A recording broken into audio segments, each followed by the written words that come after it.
Hello and welcome to a Wicked Parley. Tonight we're going to be discussing a whole bunch of things, but mostly we'll be discussing all the things around society and whether or not, potentially, society is in collapse. This is the part 2 to a 2-part series, so hopefully you guys will be able to enjoy a little bit about this. Can't hear a damn thing. Rose? Hello. Okay, hi. And hi, host. Hi, host. Welcome back. Okay.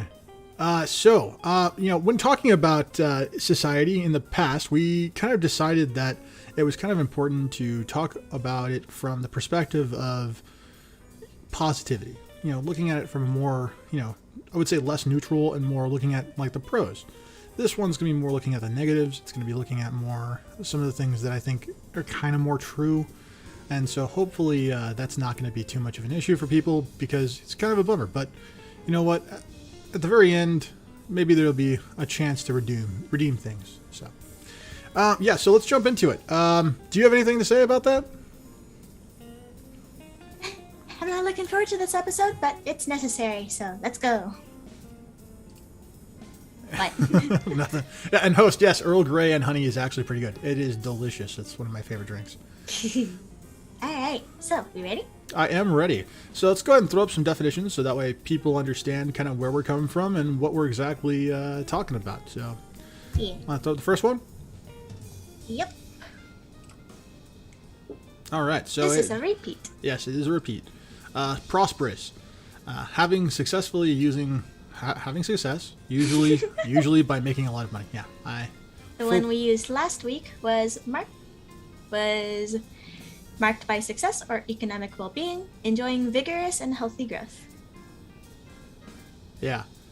This one's going to be discussing primarily success and economic well-being while also pointing to the fact that, most prosperity is utilizing basically money is how we decide someone is prosperous or someone is not. It's usually by money, power, status, etc. So. The next one, also a repeat. Decline! Ow. To tend toward an inferior state or weaker condition. Yes. Do not look amused. It's not that I'm amused. It's just like we're using a new audio setup, and so like the sound is more sensitive on my side now. So it's like, ow, so dead. Okay. Definitely agree with the definition for number 2. Primarily, the focus of this particular thing is indicating the inferior state and a weaker condition. A weaker condition does not necessarily mean like destroyed, non-existent. It just means that they're in a position of having less than and not having essentially enough to go around when it comes to its resources. So, I just want to make sure we specify this particular point. All right, now on to the new definitions. Or new terms, I should say, with definitions tied to them. First up is inequality. Yes. So inequality has a multitude of different definitions if you ever go to look it up. But the inequality components that we're going to be taking a look at primarily are basically 1 and 2.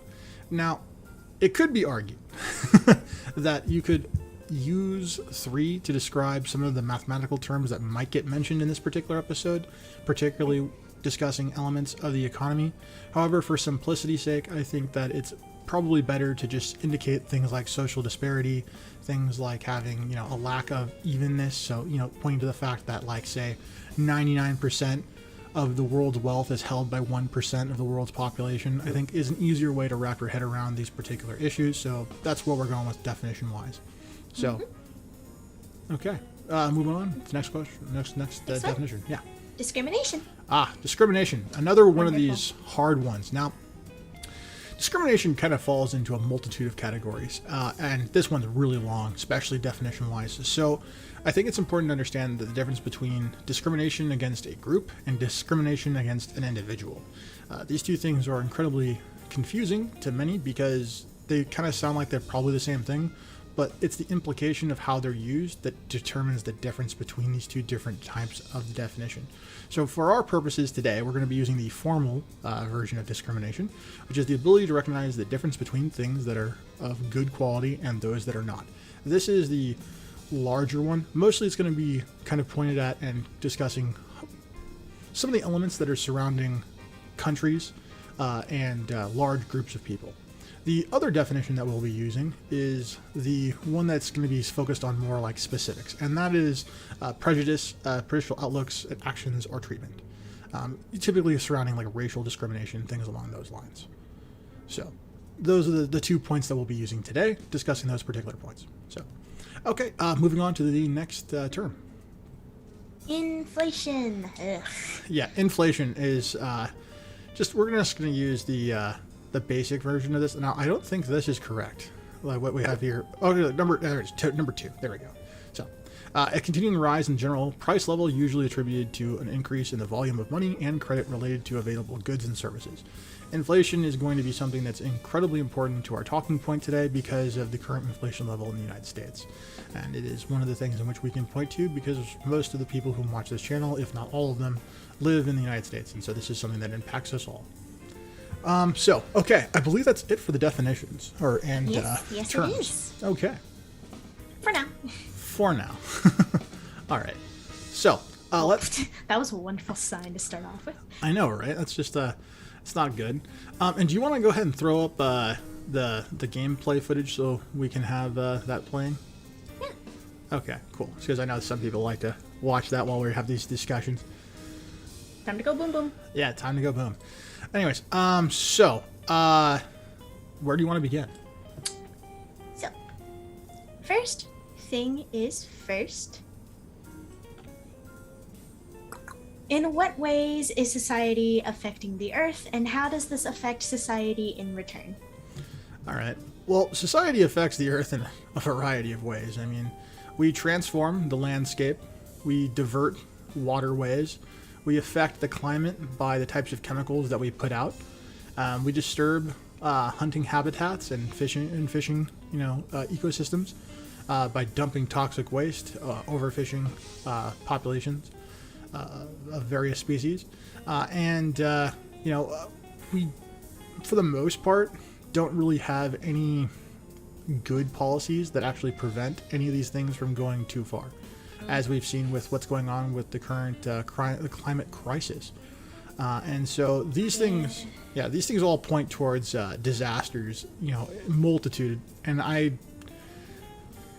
honestly, I'm really concerned in a multitude of ways. And so it's like some people don't want to believe that's even a thing, while others are willing to admit that there's something there, but I don't think they're willing to do enough. They're just going to talk. Yeah, the world's getting kind of uninhabitable in a lot of areas. I mean, it gets pretty warm in California, and some people said that's always been the case, but I mean, the temperature on average, in California is something I would say roughly, during the summertime when I was a kid, high 90s was pretty typical. Mm-hmm. You might get a week or two where it gets to the hundreds. But now the norm is it's like mid-June, it's like 100 plus throughout all the way up until the end of like September. Yeah, we've even got areas which are already hitting 130. Yeah, that's not good. And a couple of areas don't even have access to water anymore, even in the modern areas. Yeah. I mean, look at LA as an example. It's a desert. It's a city that's basically was built on a desert that we, thanks to the Owen Valley, they essentially shifted the water from that particular part of the state, and deviated it south, in a very large, very destructive path that just to get water to that state or to get to that city. It feels like a state. I mean, honestly, the number of people who live there is crazy. But yeah, so there's a whole bunch of things that we do to disrupt things. I mean, what are some examples that you've seen that? Obviously, there's the whole we're acidifying our ocean. Yeah. Of course, natural disasters are happening more often than they used to. Well, okay. All right. That one, I don't know if that one is actually true. Because it's like we definitely hear about them more and they're getting more deadly. Okay, that part is true. But Yeah. What I honestly would say is that, more often than not, people will point towards the fact that they hear about more threatening storms, they hear about all these things, but the truth is that storms are common. It's not like the frequency of storms, it's the power of the storms. Like, there are more disastrous storms. They're more intense systems. We've got a couple of clips for that in a bit, actually. Yeah, that's the primary issue at hand when it comes to the issues are surrounding, like, at least the weather stuff, is because, like, forest fires and fires in general in California, as an example, since we've already spoken about that a little bit, are fairly common. The country has seen its share of fires. The state is very well known for it. All right, there's previously there was lots of policies put forth. Before the United States even controlled this territory, when Native Americans were the main people who lived in the area, they were aware of fire control and would intentionally burn down some parts to prevent intense wildfire. So, like, there's always been fires in this area. The problem when it comes to it is the fact that there's more of them being extremely out of control. They're hundreds, thousands of acres that get burned down rather than a few. And so, like, it's a big problem. Yeah. Yeah. So, like, what are some other environmental issues that are becoming more common? Okay. Well, I would say that the fact that we're cutting down, a mass portion of our forests throughout the world, and is basically disrupting the carbon cycle, in its absolute basic level. I mean, it's not the fact that you don't have oxygen, because a lot of people assume that the trees are the oxygen, the lungs of the earth, and people have made this claim before. And that's nice to say, but most of the oxygen that's produced is produced by algae in the oceans. So if you're worried about, like, oxygen, you should be worried about the oceans the most. But the issue is that those trees help take carbon out of the air, and that's the real reason why they're important. And so, like, the fact that, like, say, like, in the Amazon, for instance, they're cutting down a ridiculous number of trees daily, and they're doing it so that way they can pull themselves out and have a better economy and better standard of living for their citizens.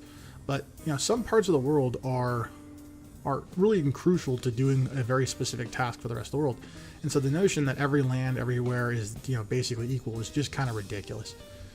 For a variety of reasons. And so the fact that we're not willing to acknowledge that and understand that is adding to the problem, honestly. You mentioned the oceans, about the whole, like, the toxicity, of the oceans. Corals are getting bleached and whatnot. Yes. The reason why the corals bleaching and why that's such a big deal is not because of the corals themselves. It's because of the organisms that inhabit those corals. Because those are important breeding grounds, important hunting grounds, that are for a lot of the elements of the food chain. Now, if those corals go away, then they lose a place that's important to develop and exist. Once you just break up the food chain enough times, soon the whole system collapses, and that's something that's really concerning that I think a lot of people brush off. They don't pay attention to. So that's I guess that's one way of answering that question. It's so sad too because they're so pretty. Yeah. They're pretty, but I mean, I think that I like to live, and I need those organisms to live and thrive in order for me to be alive and thrive. And so it's like, hey, you want to talk about privilege? What about their privilege? So. You mentioned before that, like, some people are in denial or they accept it, but they don't really do much about it. Why do you think that people act in such a way that's so detrimental to, like, our future? As either a society or just people in general? I mean, that's a good question. I mean, there's probably a bunch of different ways of answering that particular question. I would say that I'm going to take a guess at it. I'm not going to assume that I know, because I obviously haven't talked to the people who have done this, and to know exactly what they're saying. But I would have to imagine that some probably aren't aware of just how impactful it is. I think a lot of people are more concerned about their day to day. I don't think most people are bad. I don't think that people are just being, counter to this issue, because they want to be counter it. I think there's probably legitimate economic concerns. I know that in California, a lot of people don't like the fact that we're so heavily regulated about how you can build and where you can build and why you can build certain things.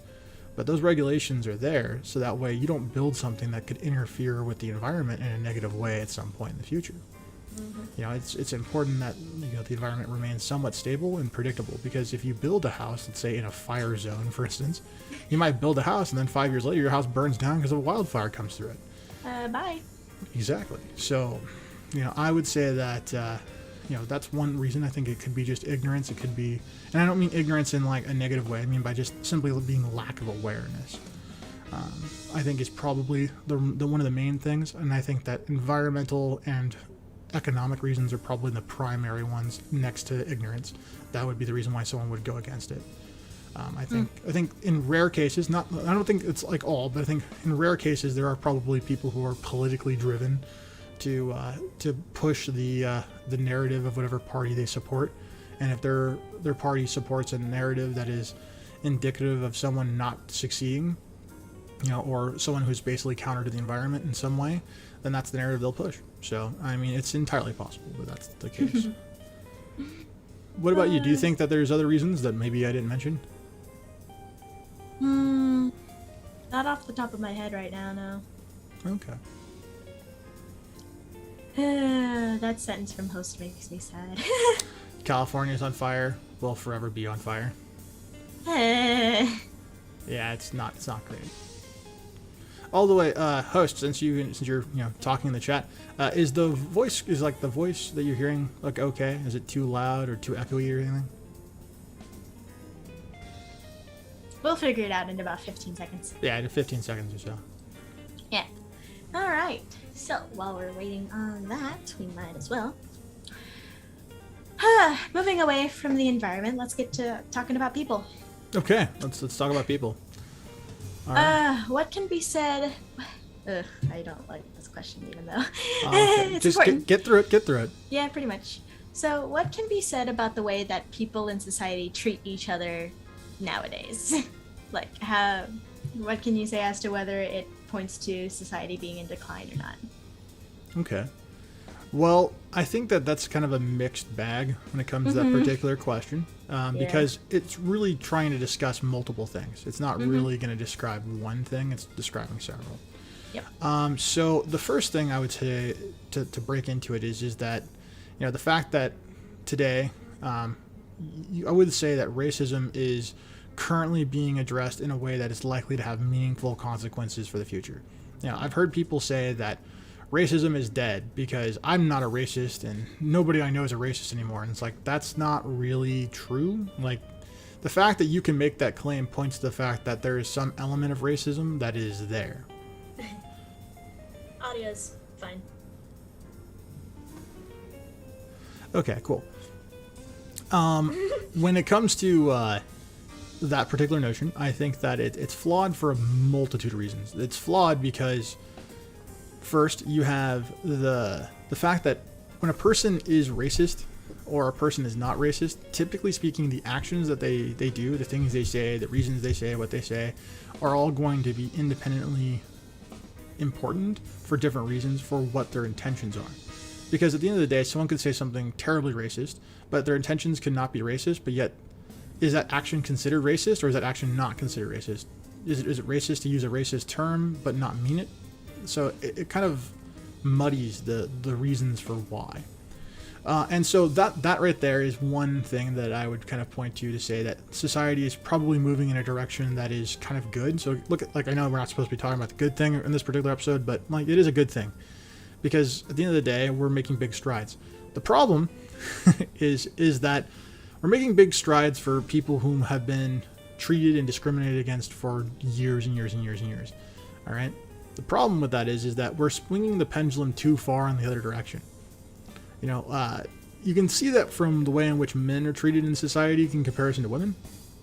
The feminist movement has done a lot of things that are that are good for women, but it's also taken away a lot from men. And I think the pendulum swings too far in that way. And then so I think that, like, you know, as much progress as we make with some people's rights and some people not being discriminated against as much, we have an equal number of problems being brought against people who didn't have discrimination to begin with in the first place, who are now being discriminated against. And so to me, it just kind of shows the instability associated with the way in which society treats those of whom are, you know, not super great. Then there's the inequities or inequalities, you know, however, whichever one you want to kind of tackle when it comes to those things. Primarily, we'll go with inequalities. That everything that points towards someone being good or successful, or, you know, anything that's added to that person, it's pointed at, it came at the cost of someone else. You know, I think it's our ability to not understand and recognize the fact that if someone is going to win, someone must lose. And there's this notion that people want, is that we want everyone to win. But the problem is that that's impossible. You can't have everyone win. And so I think that kind of thinking is likely leading us down a road that's going to cause us to have several, I'm not going to say weak generation. I don't mean that when I say that. What I'm going to refer to it is more like we're going to have a lot of people who are going to be unsure of themselves and unsure of how to conduct themselves properly in the future. And because of that, I think that we're going to run into some serious problems based upon that. So You win some, you lose some, and unfortunately, some groups are losing more than others. yeah, I mean, honestly, at the end of the day, that's just kind of how it goes. You know, like, you're not going to...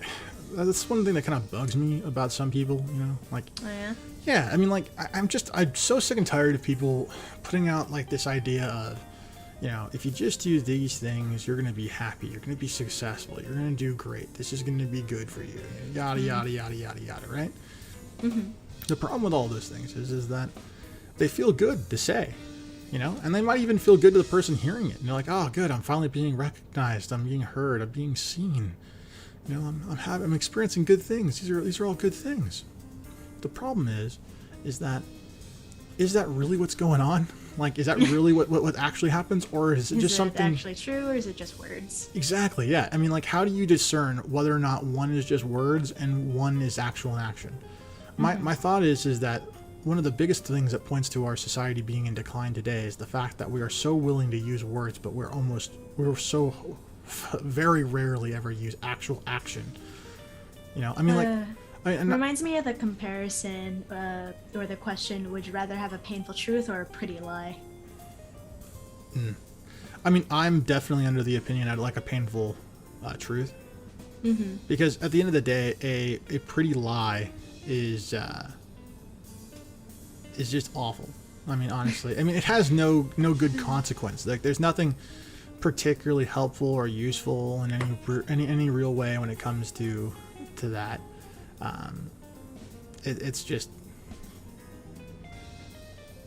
yeah. Sorry, host. This is it's pre-recorded. I'm not playing right now. Trust me, if he was playing right now, we'd absolutely lose him about 2 minutes in because of how much chaos is on the screen right now. I wouldn't say that. That's not true. You'd have to talk with your raid mates. So. Okay, that's true. We'd lose you about 2 minutes in. Yeah. Yeah. Anyway. By the way, this loadout was something that I didn't have a choice in. I was told to use this loadout. Oh, lovely. Anyways. Anyway, continue. Yeah. Okay. So, back to what I was trying to get at. You were posing the question about the whole painful truth or painful truth or a pretty lie. A pretty lie. It's especially horrible if the pretty lie you figure out the truth in a very nasty way. Yeah. Like, not only might they no longer trust your word, their perspective of the thing is broken, and it just gives them one more reason to think that something else is broken. Mm-hmm. Whether that's themselves, the community, or the world. Yeah, I mean, that's an excellent point to make. It points to the creation of self-doubt, which is the thing that undermines the credibility of any experience. You are going to be invalidated if, like, someone were to essentially do what you're discussing, right? And the person finds out that, yeah, it's a lie, right? Mm-hmm. Then that person's going to feel that they're a failure, that they're not worthy of the full facts of everything. And so because they're not worthy of the full facts, then they're going to experience a level of, like, insecurity that will undermine their moral character. And I know that might sound a bit extreme, but I think it's more real. It's more practical. It's what actually happens. So. Anyway.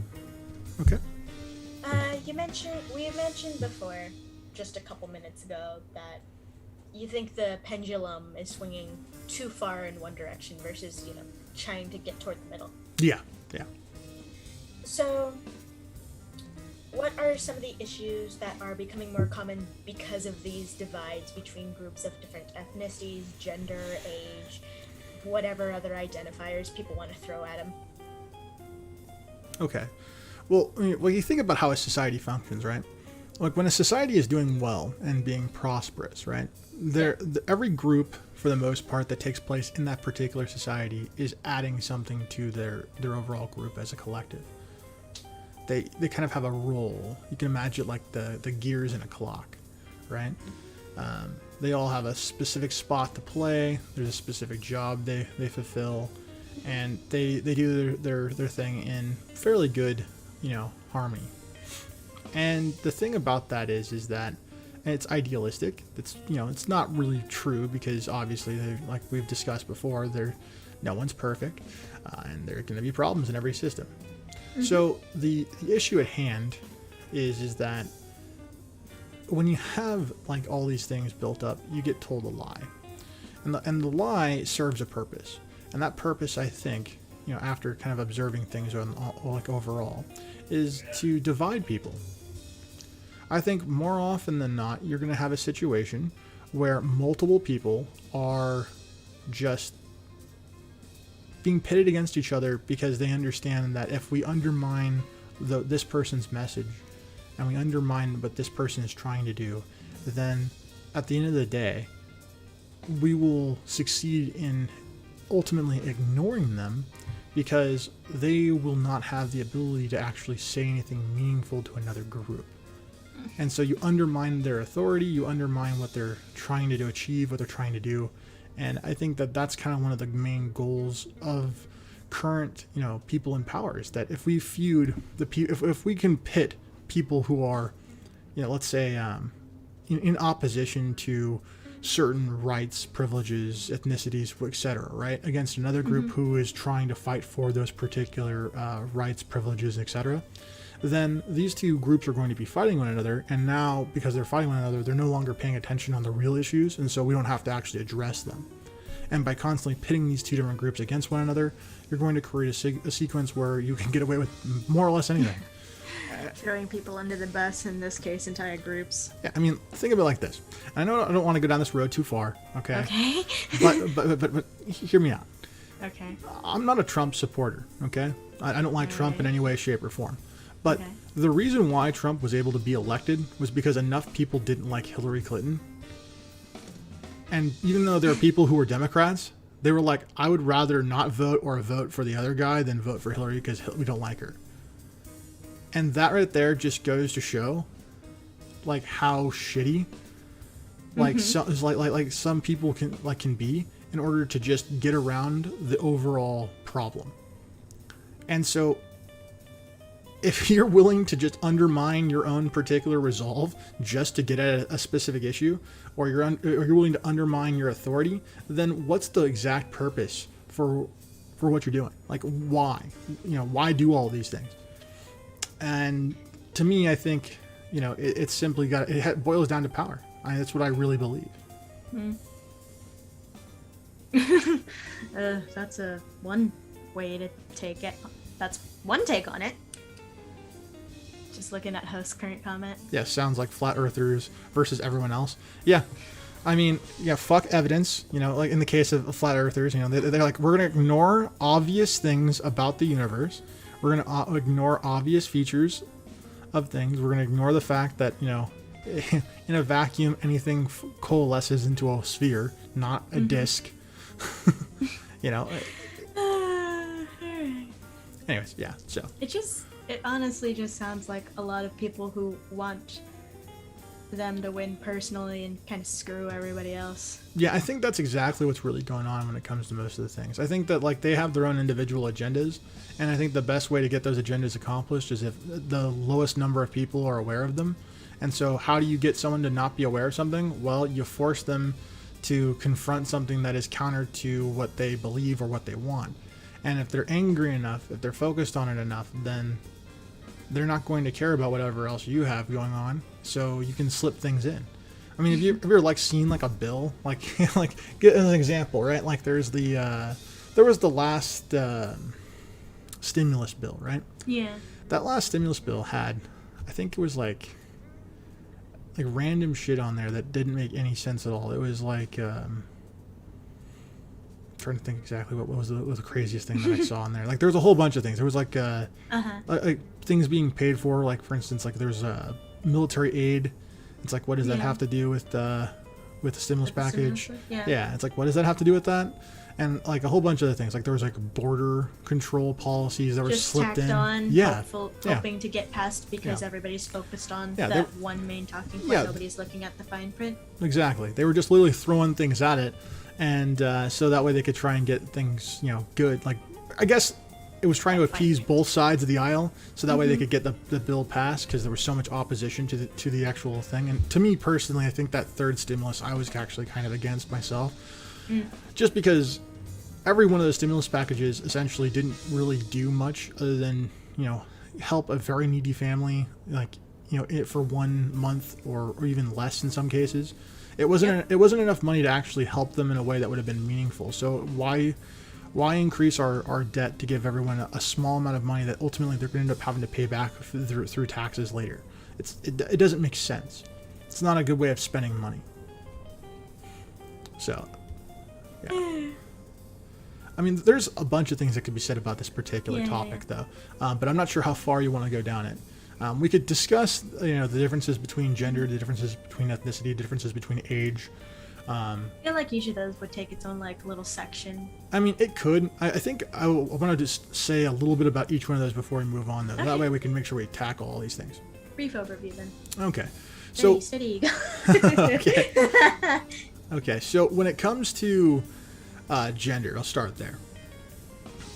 There is this whole notion of identity politics, and there's this big discussion about gender and all the things that are involved in everything connected to gender, And I think that there's some key points that are raised up in those particular discussions on both sides that I think are very valid.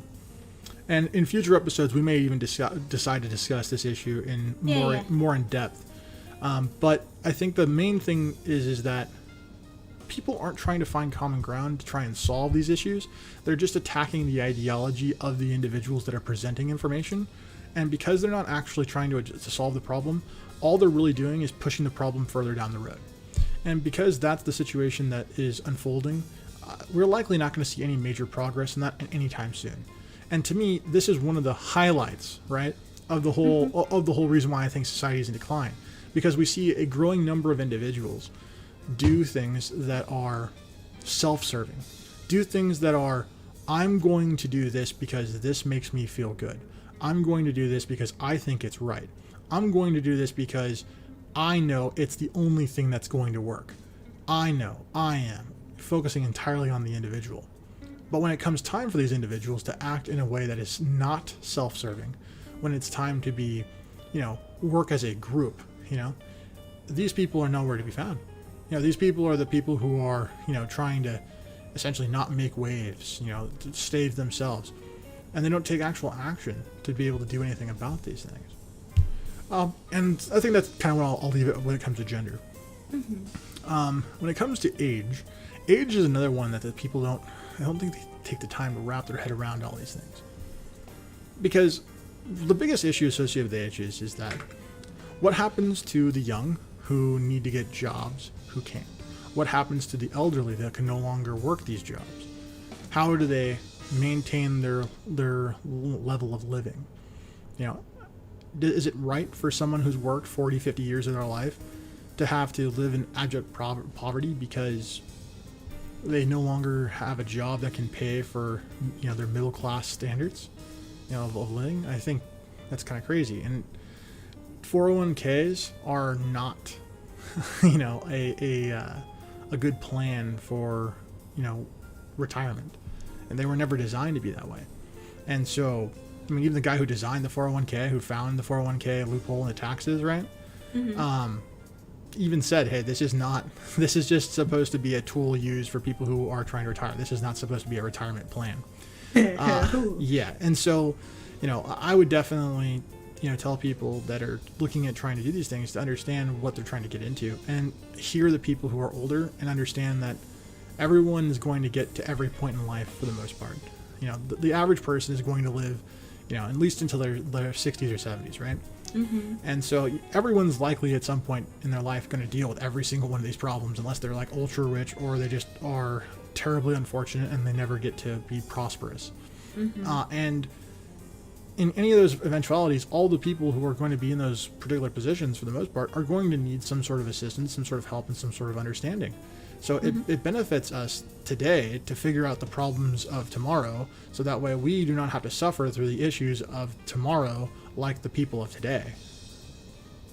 So it just makes me sad, like how crappy the system is to take care of the elderly. Like, they've worked for our country for so many years, and then what do they go out with, Yeah, I mean, I think that like there was a teacher that went to my high school. He taught at my high school, and he had been teaching for I think like 50 years or something like that. He was a long-term teacher. He had to delay retirement because he could not afford to live. And he sacrificed part of his twilight years to continue a job that he had been doing for at least 40 years at that point, from what I understood. And ultimately, he didn't even get to really retire because he died. Yeah, he died literally on the job. So it's like he couldn't retire because he couldn't afford to live if he did. It's just like, people deserve a chance to relax after working so hard. Like, come on. Well, I just think that like there's a narrow window of productivity, right?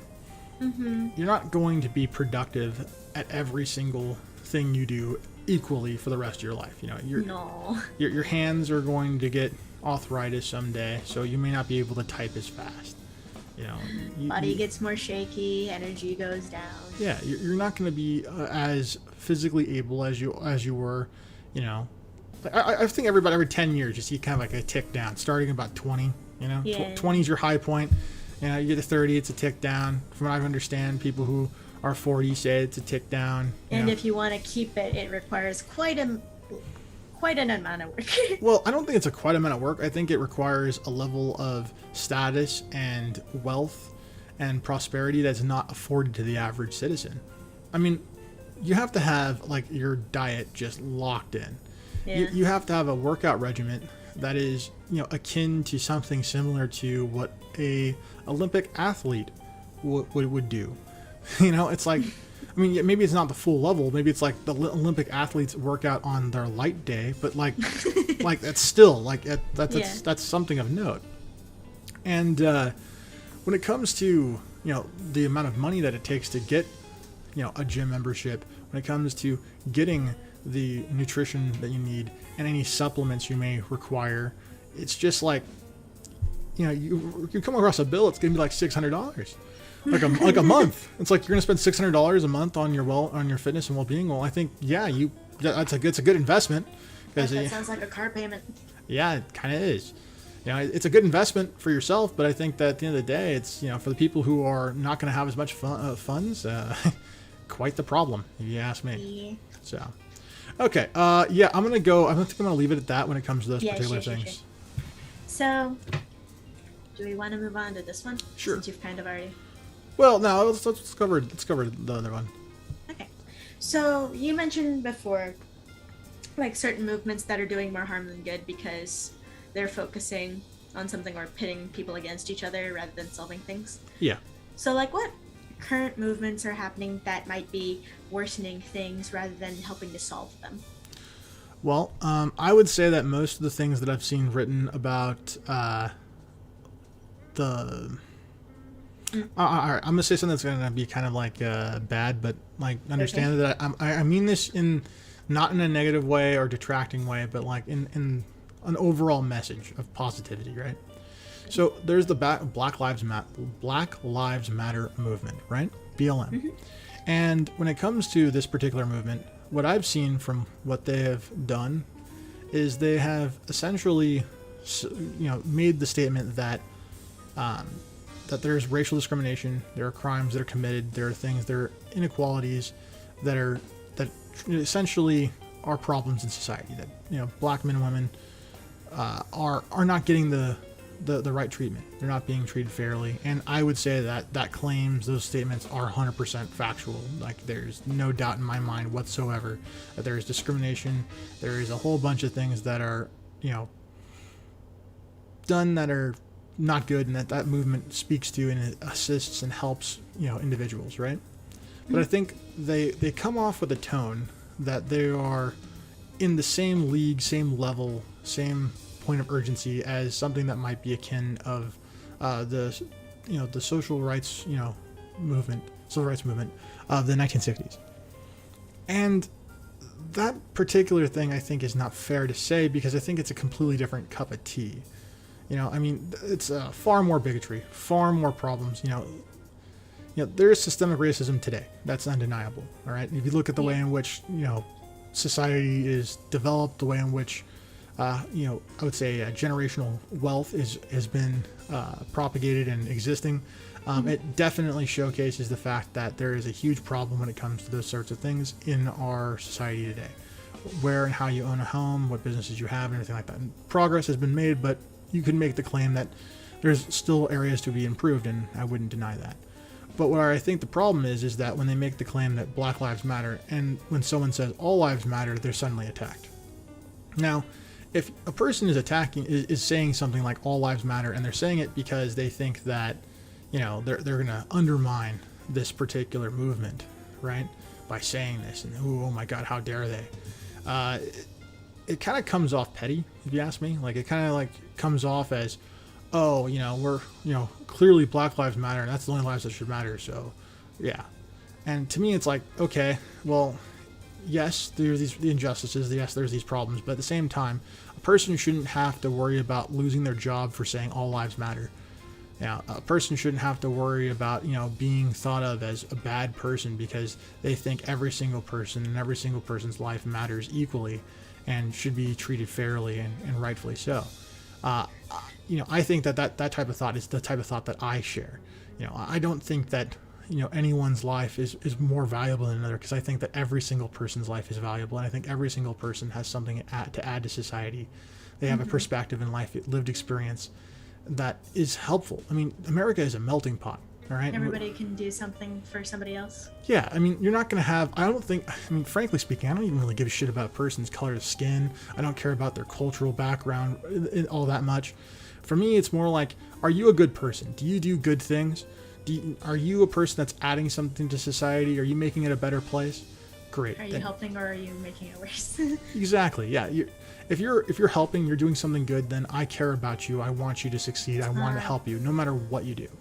That reminds me of another question, or not a question, more of a kind of semi-quote or something, about the whole be a part of the solution, not a part of the problem. Yeah, exactly. And see, that right there is the exact reason why I would love to say that, like, if we were doing that, then it would be clearly showing that society is, moving up and it is not in decline. But the fact of the matter is that you have to make that statement and that point in that situation to describe this particular type of thing points to the fact that that's not there and that's not present. And because it's not there and that's not present, it showcases just how much inequality and how much problems that there really are. And the fact that even the groups that are trying to, not be, I would say terrible, are still or trying to achieve something that's meaningful and helpful. They themselves are not able to actually conduct a proper conversation and able to guide policy in a way that actually helps out the group that they're targeting. So it's kind of a mess. It's sad. Yeah, it's kind of a mess. All right, It's so a mess that I don't like. sorry. So let's jump to the next one. No, you're good. This just makes me sad. Oh yes. This entire mess makes me sad. Anyway, so we've talked about some of the major issues. What are just some everyday things that somebody can point to and say, society's not great because that exists. Like just everyday things, not big programs, not big policies, not big agendas, just small things that everyday people would have to come across just naturally. All right. And more often than just, when election ballots hit the floor. Sure. Okay. Well, I'm going to point to some things that I think that I experience. I want to talk from my perspective because I don't know everyone's lives. I'm sure everyone's lives are equally complex, and I'm sure there's lots of things that we share in common, and I think there's lots of things that we probably don't. And so I don't want to try and speak to something that I don't personally experience. So when it comes to this, I'm going to kind of focus on this. Okay. So one of the main things I would say that points to decline in this particular thing that's experienced every day has to do with our infrastructure. Yeah, when you drive on the road, you shouldn't be worried that you're going to run over a large piece of jagged metal because the road was not up to snuff or wasn't cleared after an accident. You shouldn't have to worry about a pothole that could, level your tire because the city maintenance crew didn't get the funding to come fill that hole in. You shouldn't have to worry about going across a bridge and wondering, did this bridge make code? Like these shouldn't be concerns that you should even begin to have. But yet I do, and I've heard this before from other people, so I know I'm not alone. And that really shows the fact that, at least in the United States, we used to have one of the best roadways in the world throughout our entire country. After World War II, there was a massive campaign to improve our infrastructure and allow us to have a whole bunch of things that, like the highway systems, for instance, the interstate system that we use pretty much throughout every state, as far as I'm aware, pretty regularly. And that was because of the hard work of those particular groups. We didn't keep those roads up to par. We also haven't accounted for the fact that there are more people traveling on certain roads than there were in the past. And so you have some areas, like in LA, that are constantly under maintenance because they're constantly adding to the road or having to fix it because there's millions of people traveling on it every day. So that's one thing I'd point to. Then there's the economy, particularly under inflation, which is the reason why I had the definition added for this particular reason. We $20, when in 2000, used to be able to buy you a fairly large amount of groceries if you went into a store. If you had $20 and you went into a diner, you could probably feed a family of 4 with $20 in 2000. But in today, if you walked into the same diner and you tried to order more than maybe a full meal and maybe like a side dish, you're not going to get that same $20. Just doesn't go as far. And it has to do with inflation. Our money isn't worth as much as it used to be. And so, this idea that wages are increasing, I see the signs all the time. We're hiring $15 an hour. Great. It's like, okay, cool. That's minimum wage still, and if you count for inflation, that's technically less than minimum wage was in 2000. So it's like, that's kind of shitty, it's kind of shitty to think that, okay, cool. I'm seeing this big check come in and I'm like, oh, this is so great. I'm making $4,000 or $5,000 a month. This is great. I'm doing fantastic. It's like, yeah, you're barely making it, buddy. And that's because inflation sucks ass right now. Yeah. Just thinking of my past bills and stuff. Yeah. Like I'm thinking of what that be is for, and that would barely cover like tuition, rent, and then groceries. Yeah, barely. Yeah, think about it like this, right? Like, the reason why interest exists on, say, loans, for instance, right, is to cover for inflation. It's so that way a bank doesn't lose money for when inflation takes over, right? Yeah. Same reason why if you save money in an account and you collect interest, that interest is supposed to be fighting against inflation. Supposed to be.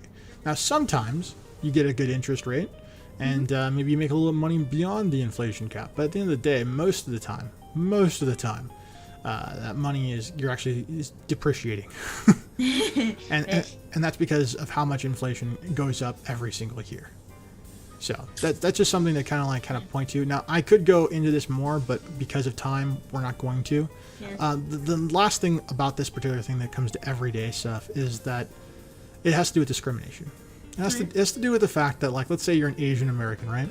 Okay. If you're an Asian American today, there's a chance that you could be attacked because you're an Asian American. If you're a white American, Caucasian, then you are very likely to be denied a variety of things because you're Caucasian, because they think that you have some form of privilege, which is not true. You do have a privilege, but the thing that people don't acknowledge is that all people have privilege. Every single person's walk of life has privilege, and some way, shape, or form. Exactly. I'll speak from experience. Years ago, I was in a relationship with a person who was Korean. And one of the things that I noticed immediately from this particular relationship was that most people who were Korean did not approve of it. And so I went to an all-Korean church. I went to all Korean restaurants, all Korean grocery stores. And I can tell you that they all had privilege. They all were able to, say hello. They would greet each other. They'd get discounts because of things. But I didn't get such treatment. In fact, I was kind of looked upon with a little bit of animosity, a lot of times. And so it showed that, like, in that particular circumstance and situation, that person had privilege and I did not. And that was their privilege for that situation. I think the same can be said for virtually every group in some way, shape, or form. There's some sort of benefit. I've known many people who are of Hispanic background that are, they have large families and they have large family friend groups. And those friend groups allow them to get sort of discounts whenever they need like an auto repair or some sort of house related thing. Often family friends and things like that allow them to kind of network and get a good deal on something that's really important. Mm-hmm. Helps them make ends meet. That's a type of privilege that people don't recognize. And I think that like that right there is one of the main issues for why it is super important that we understand that yes, privilege exists, but yes, every single group has its own kind of privilege. And to try and splinter and describe every single form doesn't serve to help anyone out. It just further divides people, which is why I believe society is further going down the crap hole. It's where we're more divided. The more divided we are, the quicker we fall. Mm-hmm. So it's a tactic. Yeah. What is it, like separate and conquer? Yeah, exactly. I mean, like, America is the most powerful country in the world, not because we're the strongest economy, not because we have the best laws, but because we have the most diverse set of skills, most diverse set of people in the world. And that's our strength. That's our greatest strength. We are the best innovators because we have so many different perspectives to be able to look at and kind of like see and learn from. And we can take the best of everyone and do the right thing. So to me, I would encourage people who maybe, are inclined to think of one person's privilege over another and dictate, oh, hey, this is what it is. Then it's like, come on, get over yourself. I mean, like an example, like I'll give a great example, right? So I am a pretty tall guy. I'm 6'7", all right? Okay. Most people automatically assume I like played basketball or I did something that's tall related, right? Yeah. And someone could say, hey, being tall is my privilege. I'm a tall guy. I have some advantages. Sure, fine. Sure, fine, okay? But one thing I'm not? I am not a pretty man, okay? I'm not a good-looking guy by any standard, right? I'm a giant. No one likes giants, all right? And the thing is that there are so many people who get away with fucking amazing things, murder, okay? Just because they're pretty. And it's a type of privilege that can belong to any ethnicity, any gender, any race, doesn't matter. All right? It's something that goes across all borders, and yet people are willfully ignoring this basic thing that is super straightforward and super easy to understand. So, I mean, to me, it's like if they can't even acknowledge something that's interrelated and can affect almost any demographic, then the chance that they're going to be able to recognize their own is probably not very likely, which means that our problems are only going to get worse. They're not going to get better. And isn't that a lovely thought? I know, right? Yeah, all right. So let's talk about the next one, unless you have anything to say about this. The only thing I've got to really say is just I'm looking at host comments about. There's one about the infrastructure, and then there's one about like something he just has to do nowadays. All right, let's go ahead and let's read through both of them. Yeah. So the one about the infrastructure was the whole asphalt is an interesting material. It's heavily recycled. Concrete is better in most situations, but asphalt is much cheaper. Yeah, I'll be honest. There's something that's crazy that people don't recognize. That's actually like really, really good. if every single road in the United States was paved with a concrete or a concrete composite, then you'd be able to take sunlight that reflects off that surface and power solar batteries cells, and be able to generate current from just simply things lining the road. So you wouldn't need to have these giant solar farms necessarily. You could literally have things lining the road, directing current along the roadway. And now my question asphalt, is how would they like reflect it back in a way that would, be caught? It doesn't have to be caught because it's a white surface. Oh, that sounds like it's blinding though. It's not that blinding, honestly. The reason why asphalt is so hot is because it's black, and so it absorbs more of the light. So it actually creates a thermal effect that heats it up. And some people like it because it lets them, the heat of it kind of like heats it up to the point where it kind of sticks to the tires, so the tires have better grip. But that kind of road condition is only really effective in certain parts of the country where it gets cold. Because if it's like hot all the time, then you get melt, and like I've actually literally had to take parts of the road that had melted off my tires with a putty knife. Like that actually has happened. So I've had to take chunks of asphalt off of my tires because of that. Oh, gross. Yeah. Anyway, the second comment is that they have to now carry pepper spray whenever they go outside now. Okay, I'm going to say that I'm sorry, host, that's the situation. If you are in that Asian demographic, I would say that I'm sorry. And if I ever was around, I'd kick their ass if they ever needed me to.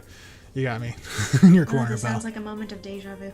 Yeah, but also I would say that pepper spray is probably not going to be enough for a person who's actually going to be an aggressor. As someone who is fairly well understood when it comes to certain things relating to violence, I can tell you that pepper spray itself is not only going to deal with one attacker. If you have more than one, which is most often the case when someone attacks someone for usually a discriminatory reason, you're going to need something more than just pepper spray.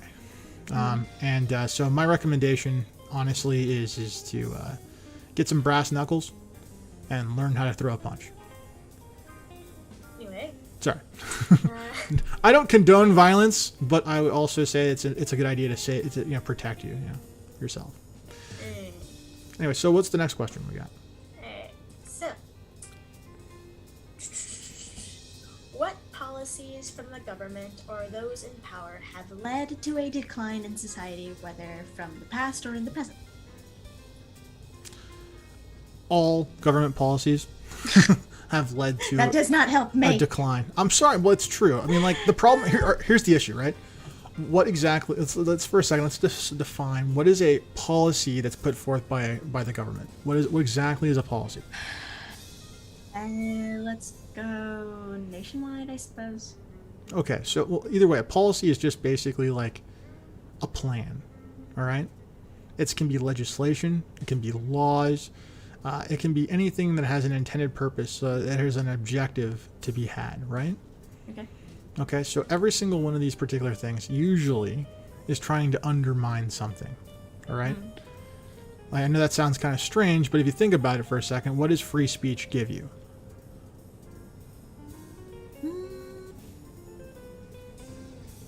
What can you do with it? What is the thing that people most often do with it? I mean, they just want to talk and, well, I've seen a lot of protests. Okay, good. You just touched on the main thing that people use for it. They protest. Now, when you protest, what is the goal? What's the objective? Trying to get something. Yeah, you're trying to change or usurp something, so that way you get your way. All right, you are undermining a position. Essentially, the way I see it is that the United States policies, virtually every single policy that has ever been written by the United States, including the Declaration of Independence, has created the situation where you are undermining something. Now, I'm not going to say that undermining something, like in some cases, is necessarily a bad thing. All right. But what I would say is that the unintended consequence is equally valid. And I think the unintended consequence with the vast majority, if not all the policies of the United States, are essentially the putting forth the idea that it is okay to, have a dissenting opinion about something and then also do something to revoke the abilities of another to enact on that particular thing, even if that particular thing is supposed to bring freedom or not. Now, I'm not saying that the policies are right, but what I will say is that the policies definitely seem to have the purpose of undermining things. So. That just makes me question if any of them have led to really an increase in society, but that's not this episode. I will say this, though. To your point, I think yes.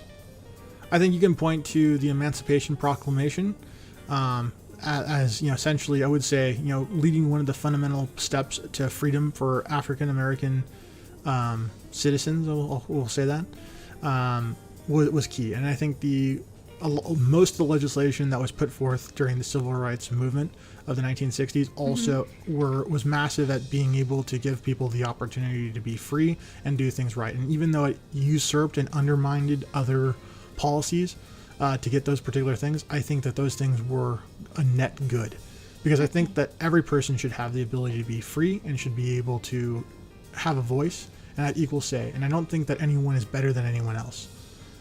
And so I think that's something that, like, those particular policies definitely added to. So if you want a positive note, that's something that I think is positive.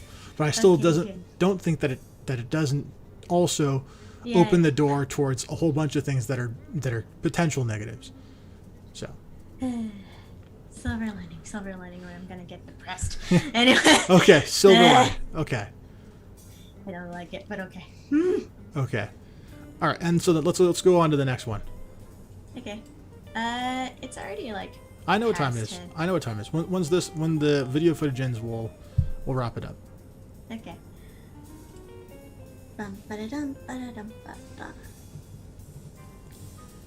Speaking of the United States and their policies. What actions have the United States military enacted that can be taken as positive or negative in affecting international relations? I would say that the fact that the United States decides to be a policing action throughout the world, they want to be a police force for the entire world in the name of fighting terrorists and trying to keep America safe is a points to decline, because it ultimately destabilizes parts of the world, and we pretend to understand other parts of the world that we don't really understand. I mean, think about it like this, right?